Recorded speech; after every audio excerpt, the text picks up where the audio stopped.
Hello again, everybody, and welcome into the Shelby County High School Football Show alongside Andrew Simonson. I am Alec Etheridge, and it is playoff season. We've gotten through the regular season now, and we've got 5 teams left standing in the AHSAA, set for the postseason to begin this Thursday and Friday, as we're going to have both nights in action. And then the Cornerstone Chargers out of the AISA in the 8-man playoffs in the semifinals coming off a bye week. They will also get their postseason started, in the Evangel Lightning looking for another 8-man national championship. They're going to be down at the beach this weekend. Saturday, the semifinals. Next Monday, the hopeful national championship game for the Evangel Lightning. So plenty to touch on when it comes to playoff football, Andrew, but a little bit to touch on outside of that as well. The regular season comes to an end last week, and look at Spain Park. They finished the season with 39-0 shutout against the Pelham Panthers in a county battle there. Montevallo did what they needed to do. They beat Tarrant last week in a big game, ultimately going to miss out on the playoffs because of Sipsey Valley's win a night later on Friday night. Those two games big last week and for different reasons. But, Andrew, the regular season now at an end, and we hit the postseason. But what is it to you, your first full season here in Shelby County, covering from start to finish as the sports editor? What is it that stood out to you the most during the regular season as we do prepare for the postseason now? I think this is honestly one of the deeper years that we've had between a lot of the teams within this county. We've had a lot of talent up at the 7A region with both Thompson and Spain Park, and then also down at 6A as well with Helena, Briarwood, and Pelham at times as well. And then even you just look at beyond that, Vincent having their challenges, but also some successes as well. And I really do believe that Montevallo hit its stride at the right time to close the season, along with Spain Park. Those were the two teams that really stood out for me in terms of what they were able to do during the back half of the season. But I just feel really proud and honored that I was able to cover pretty much all of these teams throughout the season and get to see them play football in front of their fans. Yeah, you talk about Spain Park finish the season strong. It's a shame that they will not make the playoffs. And I tweeted out after their game against Pelham last week that I thought if they got into the postseason would make the semifinals in Class 7A. Looking at the bracket and where they would have probably been seated, good chance they would have matched up with Thompson there in the second round. So not sure they actually would have made the semifinals, but that was a Spain Park team that at the end of the year, they would have competed against Thompson, and I think they compete against anybody in the state because of the way the defense was playing, because of the growth of that offense and what they got with a young quarterback in Brock Bradley. And same for Montevallo, a team that was kind of up and down offensively all season long. But, man, that defense played so good down the stretch, and against American Christian Academy gave Montevallo a chance. Win that game, they do get into the playoffs. Not only that, likely in the playoffs as a 2 seed. So it's an unfortunate ending to the season for the Bulldogs, a team that I was talking with some people over the weekend. You look at kind of how some of the other teams get into the playoffs and the region standings, and Montevallo sitting at home with a 7-3 record, and that's a disappointing thing to think about if you're a Montevallo fan and what this team was capable of, because with that defense, I think they could have been in any matchup in the playoffs as well. But now we do kind of turn our attention to the postseason. We've got 5 AHSAA teams that are going to make it. You've got Thompson and Helena going to play on their home fields this week. Both of those games going to take place on Thursday night to open the playoffs. You've also got Briarwood, who's going to be on the road. They will be our lone Friday night game this week. And then the Shelby County Wildcats, they win the coin toss battle there in the 3-way tie for those final 2 spots in their region. They are going to be in the playoffs. A long road trip to Eufaula. We're going to talk more about that game and the chances that the Wildcats may have to pull an opening round upset there in Class 5A. And the Vincent Yellow Jackets, another team that's going to go into the postseason as a 4 seed, and they're going to take on a team that record-wise and maybe even on paper, they're better than as a 1 seed. So that's going to be a very interesting conversation that we have here shortly as well. And then at the end of the show, our SCR Stars of the Week. We're going to name all of those stars. Not many this week, coming off of a light week last week, but still going to honor those guys. And obviously the Cornerstone Chargers looking for a state championship in the AISA in 8-man play, coming off an incredible regular season. We're going to talk about that one as well. So plenty to get to here on this week's show, the postseason edition of the Shelby County High School Football Show. Andrew, let's get it going. It's going to be a lot of fun. We're going to dive in. We're going to start with Thompson taking on Florence this Thursday night in our 7A matchup there in the Class 7A playoffs. The Thompson Warriors going to get their path toward a 5th straight state championship started this week on Thursday night as they host Florence. And Andrew, we're here again. It's the postseason. The Thompson Warriors coming off a bye week, looking to continue their dynasty here in Class 7A in an opening matchup against Florence on a Thursday night this week at home. What's the mindset if you're Thompson going into the playoffs, coming off really probably one of their worst performances of the season, especially on the offensive side against Hoover? I know they lose to Clay Chalkville. Offense actually played well in that game, and defense did some promising things. So I would say this, along with that Clay Chalkville game, the 2 worst performances of the year, that leaves a little bit of a sour taste in your mouth going into the playoffs. You've got a bye week to prepare. I bet this team's really hungry to get back after it and really get this postseason run started, especially considering this team knows what's at stake and they turn into a different team when they hit the postseason. Absolutely, and I think they've spent the past couple of weeks after that Hoover game dissecting everything from it, looking for every single way to get better. You know that nobody in that building is satisfied with that result, despite the win, despite it being a big win over Hoover within the regular season. Nobody there is going to be satisfied with the way that it turned out, and I think that you're going to see a team come in on Thursday night, be motivated and ready to take on the challenges that the playoffs are going to present. And it's going to start here with a team like Florence coming in with a couple of losses to the 4 seed in their region, but one of the losses to unbeaten Muscle Shoals out of Class 6A, as well as 2 of the top 3 teams within the region in James Clemens and Bob Jones. Even with that, allowing just 14.1 points on defense, so Thompson will have to establish the tempo early on that end, get a couple of scores in there, prove to Florence that this will be their toughest test of the season, coming off of that schedule that they've had. If they set the tone on offense, I think that Thompson's defense should fare pretty well. Florence only averaging about 20 points per game on the offensive side. I think that while the defense is obviously going to be crucial, we've seen what they're able to do game in and game out for the Thompson Warriors. I think establishing that tempo on offense and getting both the running game and the passing game going will be key for the Warriors in this matchup.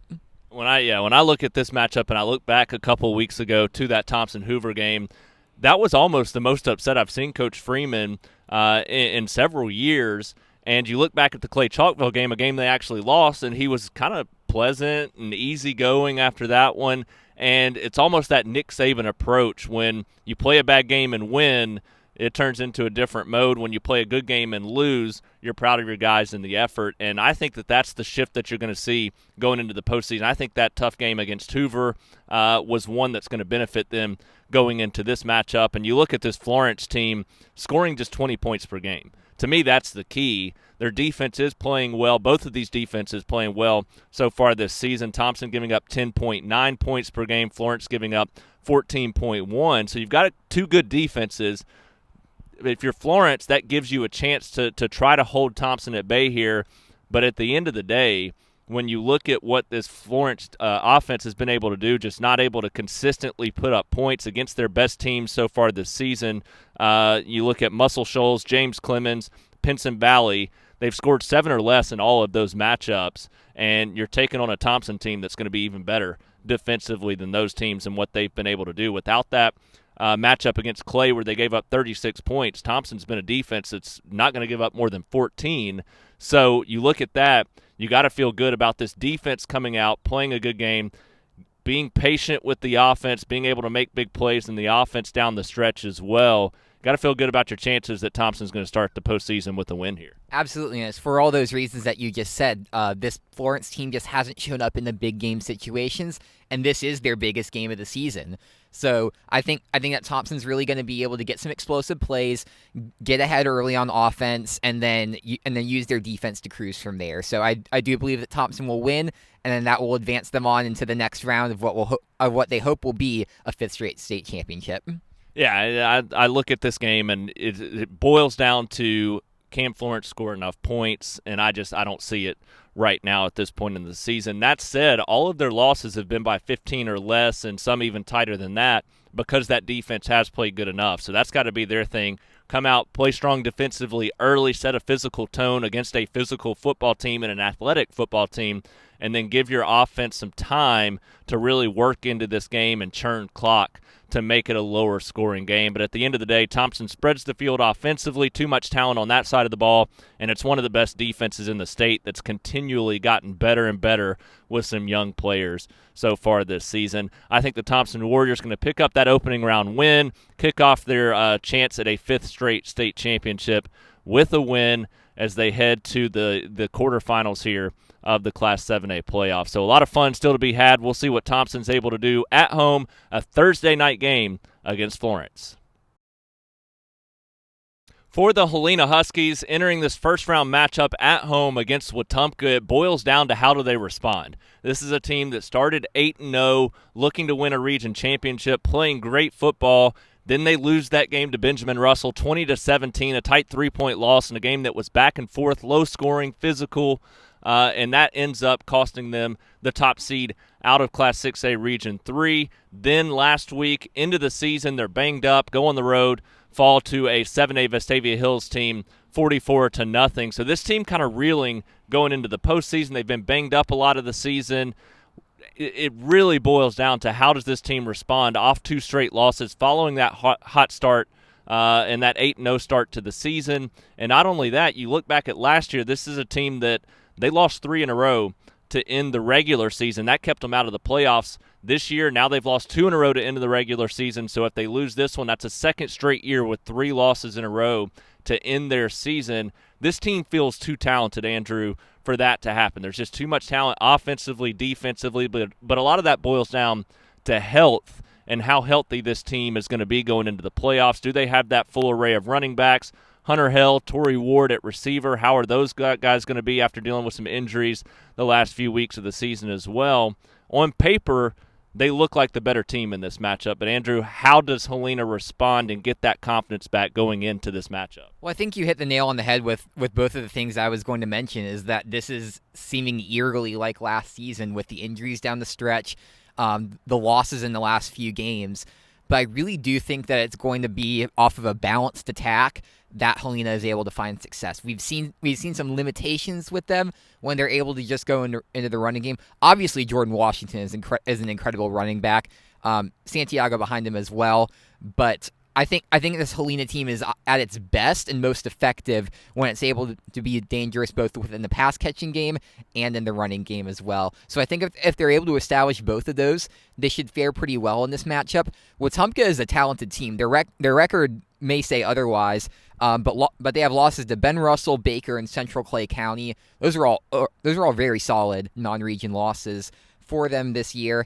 The one thing that I do see on them is that they are allowing 31.5 points per game versus Helena's allowing 15.6. So I really do think that's going to come down to if Helena is healthy, if they're able to attack this Wetumpka defense that's shown a lot of holes this season, I think that they should, on paper, really easily take this game. But these games aren't played on paper, and paper doesn't take into account injuries as well. So both of those are all going to have to be very crucial for them in what could potentially be a very good football game on Thursday night. I think that, when you look at it, if Jordan Washington comes out determined and ready to play, this defense is still healthy enough, they're still talented enough that they're going to play a good football game, and they're going to keep this lower scoring. You don't look at last week's Vestavia Hills loss where they gave up 44 points in that one. You look back at what they've done consistently against opponents more on their level this season. The defense has played outstanding throughout the year. They've got that talent there. I think that keeps them in this game. But if you've got an offensive line that comes out determined and a Jordan Washington that comes out determined, that's tough to stop. And then you talked about Dominic Santiago behind Washington. We don't know about Jeremy Spratling, been dealing with some injuries down the stretch, but he's another talented young running back. They're 3 deep at that position if healthy. And if your offensive line's playing well and clicking and Jordan Washington comes out and wears you down, that second half with the defense that they have is going to present itself well when you look at what Wetumpka's been doing defensively, giving up 31.5 points per game. So I think that's a big key. Lean on what they know, what they do well. I think that's going to be ultimately what can lead them to a victory in this game. Andrew, do you think that they can get everything together in this game, bounce back from those 2 straight losses to end the season, and open the playoffs with a win? I really do think so, because I think the difference here is going to be the motivation coming into this game. They're obviously going to know the stakes in this game, and they're going to know also what happened last year. And I think that Busby is going to be motivating them very hard, looking to correct some of the mistakes and try to get those players back in action that have maybe missed some time over the last couple of weeks. But I think that even if Helena isn't 100%, I still think that they have enough to go out and get this game. Because we've seen them wear teams down within the run game, and we know that once you establish that, it leads to good things. So I think that that's going to be really the key to success for them in this game, and then the defense should absolutely keep them in the game with the pass defense and the pressure that they've been able to put on as well. I just think Helena is a more complete, more talented team than Wetumpka. It may be a little bit closer depending on some of the things that happen from Helena's side, but I do think that it's really going to come out as a Huskies win here in front of their home fans on Thursday night. I agree with that. I think that Helena is the better football team in this game, even if they are still dealing with some injury issues there. This is a team in Wetumpka that over their final 3 games has really struggled to score points, scoring 20 or less in all 3 games, scoring 7 in 2 of those 3 games, going up against a defense in Helena that's giving up just 15.6 points per game, and that includes the 44 that they gave up last week. So this is a team that I think defensively that can come out, hold Wetumpka to 14 or less in this matchup, and they've got plenty offensively, even if they're not at full strength, to be able to get to 17, 20 points in this game. And the one similar opponent they've played, Benjamin Russell, the region champion there in Class 6A Region 3, Helena loses that one 20-17 by 3 points, a game they easily could have won as well, whereas Wetumpka lost a long time ago, opening the season, so they've grown a lot since then, but they lose 40-19 to Benjamin Russell in that game. So look at that. If you believe in that kind of stuff, that tends to bode well for Helena. And there's just too much discrepancy there on the 2 sides of the ball. When you're giving up 16 less points per game defensively, scoring 10 more points per game offensively, that's a lot that Wetumpka's going to have to make up as a 5-5 team. Both of these teams battle-tested in the games that they've played this season, but Helena on their home field as the 2 seed with everything they present should walk away with a win. We'll see how it unfolds there on Thursday night as the Huskies welcome Wetumpka, looking for that first-round victory. Now we get to our road slate of playoff games, and the Briarwood Lions going to be hitting the road to Montgomery to take on Carver-Montgomery. This is going to be the lone Friday night game that we have this week. And yes, we are here at Briarwood Christian School. The game will not take place here. It will be on the road. But with that said, this is a great opportunity for Briarwood. This is a 3-2 matchup, and a matchup that to me on paper is exactly the kind of game that Briarwood wants to play. This should be a physical, hard-fought slugfest defensive battle between these 2 teams, and you've got a Briarwood team at 5-5, a Carver-Montgomery team at 7-3 in a 3-seed, 2-seed matchup. To me, Briarwood's got a great chance in this game. It's going to be hard, it's going to be difficult, but the way that they play defensively, I think this should be a very good football game, Andrew. I don't know about your thoughts on this one, but when you look, you've seen Briarwood a couple of times this year, and you've seen what this defense can do.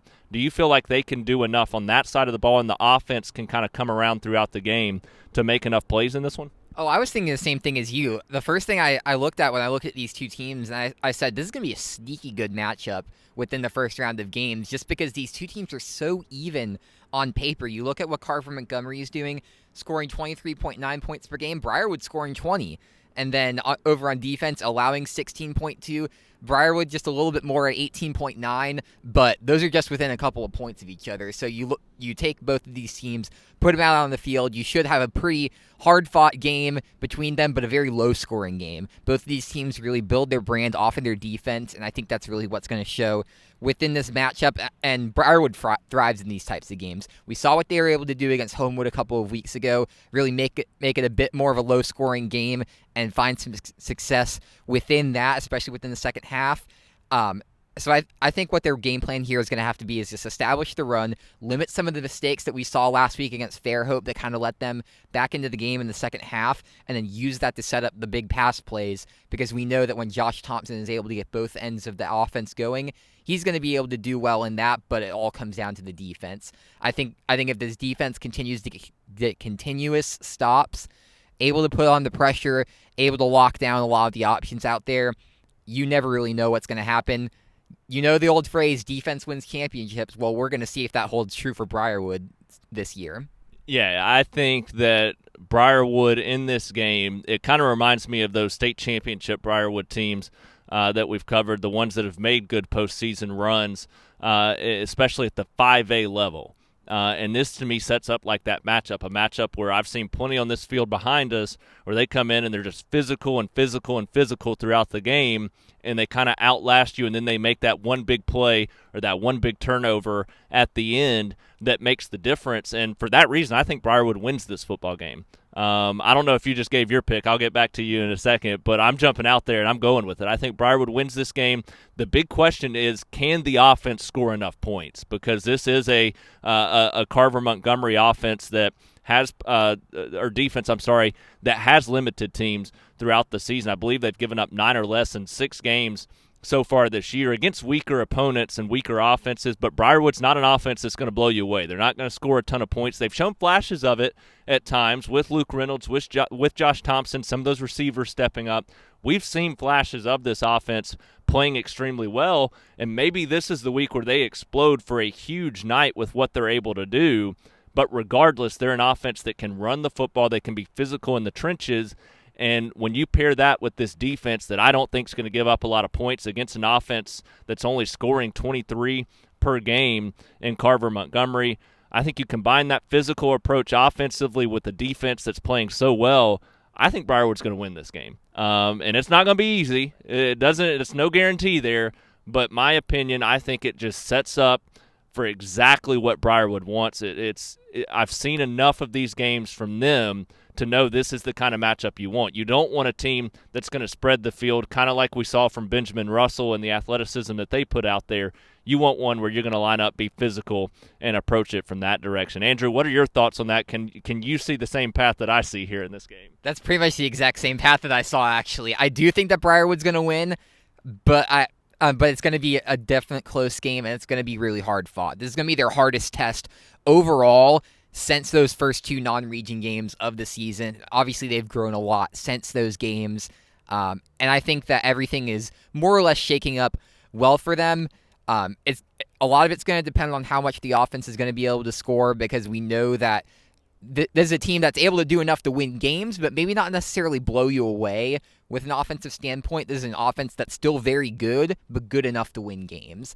But it's going to be that defense. If they're able to hold them, bring the same effort and level of pressure that they've been able to all season, and lock down in the key moments of the game, I really do think that defense is going to absolutely make the difference within this game, and I do think that Briarwood's going to win.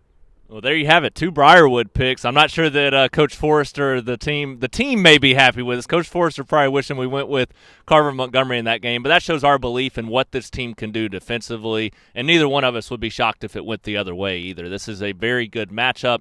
These are the kind of opening round games that you really look forward to. I think Helena Wetumpka's got the chance to be the same way as well. So it should be a fantastic football game between these two, our lone Friday night game. We'll see if the Briarwood Lions can kickstart maybe a special postseason run there in the 6A classification as they travel down to take on Carver-Montgomery.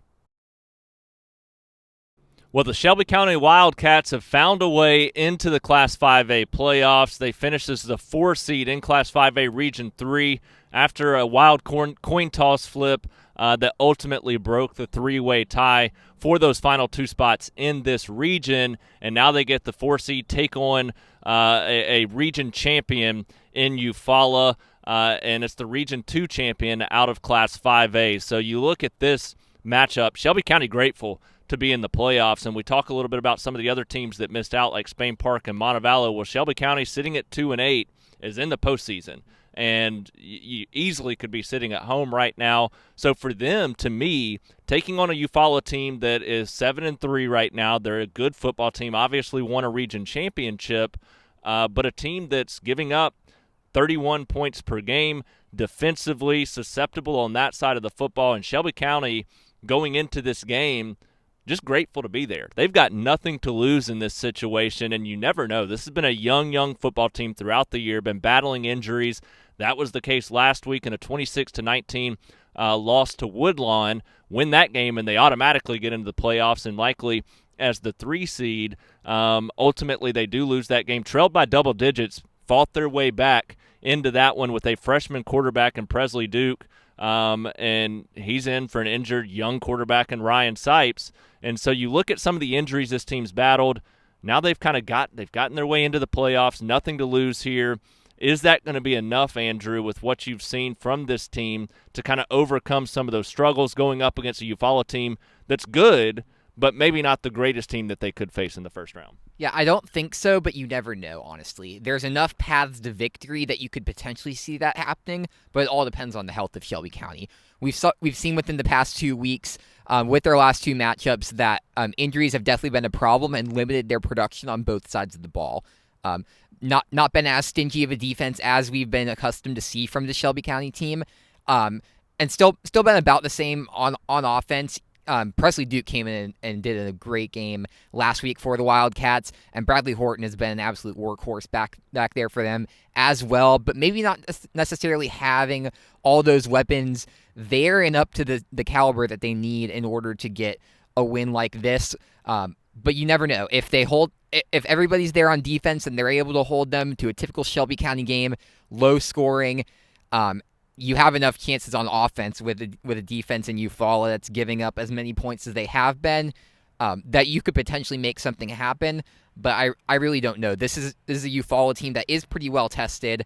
Their only losses are to Enterprise, Pike Road, and Charles Henderson, all very solid teams in their own regard. And I really do think that it's going to be that more battle-tested side of Eufaula that's really going to win out in this game.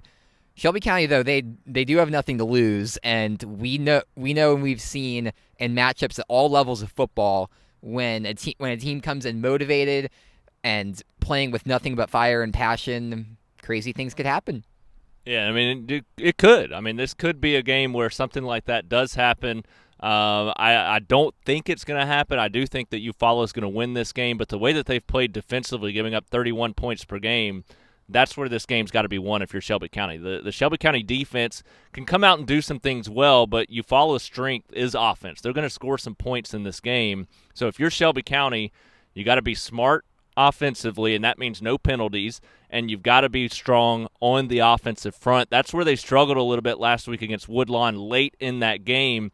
Couldn't really get any big plays. Had some that down the stretch that worked out, but on that final drive, it was a lot of pressure in the face of Presley Duke there at the quarterback position. So offensive line going to have to come out and play well in protecting the quarterback, but also opening holes for Bradley Horton. If Bradley Horton can go out there, be physical, and set the tone coming off a huge game last week, that could be something that kind of forces this game more into the favor of the pace that Shelby County wants to play with. This is a Eufaula team that's going to want to get out there, put a lot of points up, go fast. If Shelby County can come out with that defense that they do have that's been successful and set a physical tone there, and then play a more methodical approach offensively with 3-4 yard gains on first and second down, convert your third downs. This is a team that's going to churn clock and keep this game a lot closer than many may expect. And with nothing to lose, you never know how that could play into the favor of the Wildcats. So a Thursday night battle there for Shelby County. I ultimately think Eufaula wins, just like Andrew does. But for Shelby County to get into the playoffs, nothing to lose. We'll see if they're able to pull off some magic here in the opening round of the Class 5A postseason. Going to be a lot of fun to see the Wildcats back in the playoffs this year on Thursday night as they hit the road to take on Eufaula. The Vincent Yellow Jackets going to enter the Class 2A postseason with an opportunity that not many 4 seeds get. And this is a team in Vincent that's shown a lot of promise this year at times. They've also shown some growth and looked like a team that was replacing a lot of key players, especially on the offensive side of the football from last year. But down the stretch, the team kind of struggled a little bit. They finished the regular season 6-4. They're coming off a bye week as a 4 seed in their region. Well, they get a 1 seed, a region champion in Clarke County this Thursday night. But this is a Clarke County team as a region champion sitting at 5-5 overall. This is probably the best case scenario as a 4 seed that you can get if you're the Vincent Yellow Jackets. A great chance here, in my opinion, for them to pull off what would be considered technically an upset against a region champion. And both of these teams, very, very similar football teams this year and what they've been able to do. Vincent scoring 30 points per game, Clarke County scoring 27.3 points per game. Vincent giving up 18.3 points per game, and Clarke County giving up 20.7 points per game. So you look at that, Andrew. Vincent, on paper, better offensively, better defensively. Can they win this football game and get back on that track that we thought that they could get we thought this team could compete for a region championship? Ultimately, that B.B. Comer loss derailed that.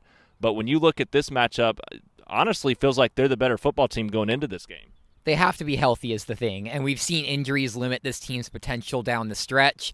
Cason Field's not even playing the last game for Vincent before their bye week last week, so you have to hope that bye week was something that was really useful for them to get healthy, get back into the swing of things, and really regenerate momentum for them after a disappointing end of the season.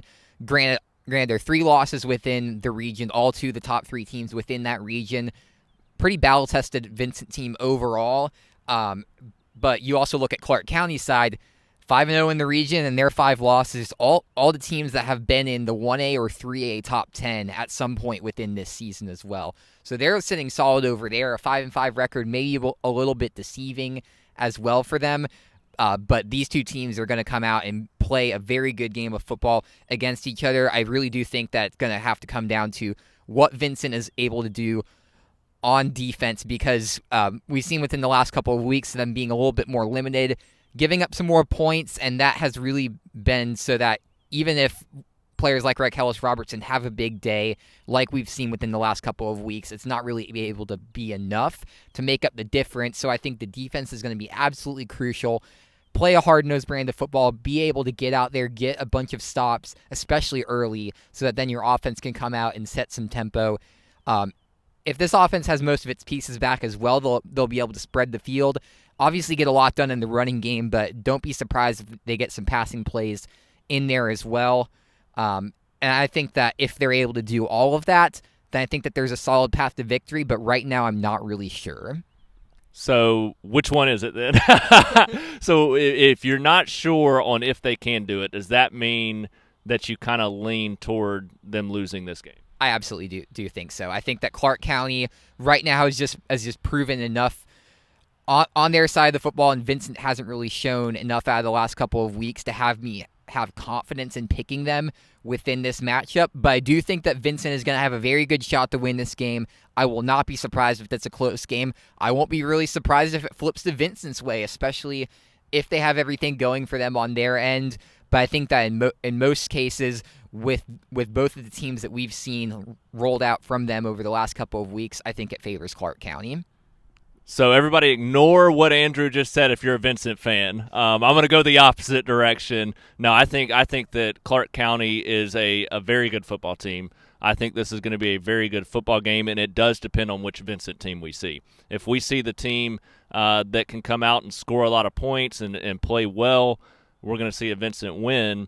But if we see that team that's kind of lost their confidence a little bit at times throughout the season because of the injuries, because of the loss of talent from last year's team, then we're going to see Clarke County walk away with a win in this game.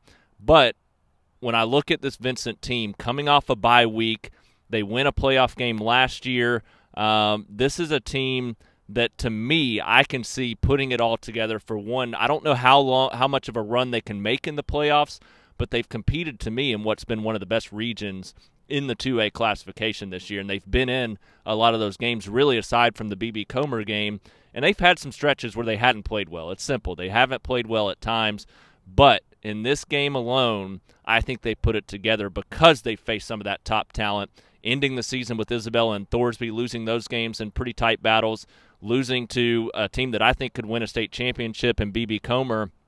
They're battle-tested. They're going to be ready for this game, and I think that they put it all together at the end of the day. But the key question is it going to be the offense that we've seen score 41 or more in a few games, or is it going to be the offense that scored 29 or less in 6 games this season? If the offense comes out and plays well, then that's going to be what leads them to victory. I do think the defense will play well. I'm not too concerned about that because they know that when times get tough, they can hang their hat on that.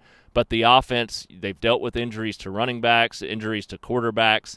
They've got to be healthy on that side of the football and be able to move the football to pick up a win in the opening round of the playoffs. Somehow I think it's going to happen, but like you said, it could go the other direction, and I wouldn't be surprised by that either. For some reason, I just kind of have one of those weird, sneaky feelings that Vincent's going to be able to put it together in the opening round of the playoffs. So going to be a lot of fun there between those two. Another Thursday night battle as the Vincent Yellow Jackets hit the road to take on Clarke County. Can they pick up an opening round win in that matchup? We'll find out this Thursday night as the Yellow Jackets look to make a run here in the 2A postseason. That takes us down to Columbiana and the Cornerstone Chargers opening the AISA 8-man playoffs here as the Chargers really a chance to win a state championship this year with the way they've played, and they get a bye week in the opening round of the playoffs. Now they get a home game here in the semifinals for a spot in the state championship, a team that last year showed flashes of success, ultimately finished just short of getting a spot in that state championship game. Well, now they get a rematch against Evangel Montgomery, a team they beat 54-36 in the regular season. Last year, it was a game they won in a shootout in the regular season that they eventually lost in a rematch, not against Evangel, a separate team, but they eventually lose in the playoffs and fall short of that ultimate goal. This year, it feels like Cornerstone is the better team going into this matchup and the favorite to win the 8-man state championship in the AISA. So, Andrew, the breakdown on this game, what do you see as far as the Chargers' chances to pull away for a win here in the opening round? I think they'll have to show a bit more of an improved effort from that first Evangel Montgomery game. The defense has shown that they've been very strong throughout the season, but this is one of their weaker showings against Evangel Montgomery, allowing 36 points on that front. You know Cornerstone's offense is going to show up, score a bunch of points, averaging right around 50 points a game. That's usually enough to win you a lot of football games, even at the 8-man classification. But I think if this defense comes out, shows a more of an improved effort, we know what they're able to do when they combine both sides of the ball, and that's win and win big. And I think that they have more talent than Evangel Montgomery, and I think that that's going to show on the field, playing in front of their home fans, very motivated to finish the job. In the back of their mind, all of season has been that loss to Springwood in the semifinals. Last year, they were able to avenge that in the regular season, but it's getting over that hump and getting into the state championship game that would mean so much for this team down here in the 8-man classification. Just getting over that hump, getting to the title game, I think is going to motivate them alone to show a better effort than they did the first time against Evangel Montgomery. And it's also just flat out hard to beat a team twice, to have that same amount of effort twice against a team like that if you're Evangel Montgomery. So I do think that it all shakes out pretty well for a Cornerstone win in that it could potentially be a good game, as these two teams have shown within the past. But I do think that Cornerstone is going to walk away, secure that spot in the state championship game, and what a win it would be for them. Yeah, building off of that, I mean, it is tough to beat a team twice, like you, because I know you were kind of trying to say two different things there, right. And I kind of understand what you're saying with the Evangel not going to put up as well of a performance as they did in that first matchup. Other side of that, it is tough to beat a team twice if you're Cornerstone. But I'm kind of like you. I think that Cornerstone's going to get better in this matchup because of what they've been able to do consistently on the offensive side of the football, and I think the offense is going to play even better, which is a scary thought when you score 54 in that first matchup. But I do think the offense is going to come out with a little bit more ease from the start. I think they got off to a little bit of a slow start in that game the first time around, if I remember correctly. But I think they're going to come out, start fast, continue that offensive success throughout the game. Defensively, it's going to be tough against this team that I do think is going to play well in Evangel. I do think they're going to continue to put up some good points like they have down the stretch of the season. Obviously, like they did last week, putting up, I believe, 60-plus in an opening round win. This is a good offense, and it's going to be tough for that Cornerstone defense. But it's a Cornerstone defense that's shown a lot of flashes of success this year, much better than they were on a consistent basis last year at this point in time.